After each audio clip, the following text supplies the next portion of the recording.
दिल्ली शराब घोटाला मामले में फंसे मनीष सिसोदिया को सुप्रीम कोर्ट से जमानत तो नहीं मिली, लेकिन सुप्रीम कोर्ट से ऐसी बात निकल कर आई जो अरविंद केजरीवाल की नींद उड़ाने के लिए काफी है। इस खबर से पूरे आम आदमी पार्टी में खलबली मच गई। केस की जांच कर रही केंद्रीय एजेंसियां सीबीआई और ईडी ने सुप्रीम कोर्ट से कहा कि आम आदमी पार्टी को आरोपी बनाए जाने पर विचार चल रहा है। मनीष सिसोदिया की जमानत याचिका पर सुनवाई के दौरान सीबीआई और ईडी ने सुप्रीम कोर्ट को ये जानकारी दी। जस्टिस संजीव खन्ना और एसवीएन भट्टी की बेंच ने सिसोदिया की जमानत याचिका पर लंबी सुनवाई की। जस्टिस संजीव खन्ना ने दोनों पक्षों से कई सवाल किए। इस दौरान प्रवर्तन निदेशालय और सीबीआई की ओर से पेश हुए additional solicitor general SV Raju ने कहा कि मुझे एक और बात कहने का निर्देश मिला है। हम आम आदमी पार्टी को आरोपी बनाने और जांच के लिए धारा 70 लगाने पर विचार कर रहे हैं। अगर ईडी और सीबीआई आम आदमी पार्टी को आरोपी बनाती है तो पूरी पार्टी मुश्किल में फंस सकती है और पार्टी के कई पदाधिकारियों पर जांच की आंच पहुंच सकती है। इससे अरविंद केजरीवाल भी अछूते नहीं रहेंगे, क्योंकि पार्टी के राष्ट्रीय संयोजक का पद उनके ही पास है।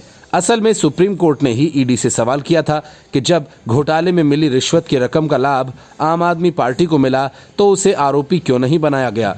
सिसोदिया की जमानत याचिका पर सुनवाई शुरू होते ही कोर्ट ने कहा कि पिछली सुनवाई पर जो सवाल किए गए थे वह किसी निष्कर्ष पर नहीं थे, जबकि जवाब पाने के लिए सवाल उठाए गए थे। जस्टिस संजीव खन्ना और एसवीएन भट्टी की बेंच मामले की सुनवाई कर रही है। सुनवाई शुरू होते ही जस्टिस खन्ना ने additional solicitor general SV Raju से पूछा कि हमने जो सवाल पूछे थे उस पर आपका जवाब क्या है, ये निष्कर्ष नहीं है।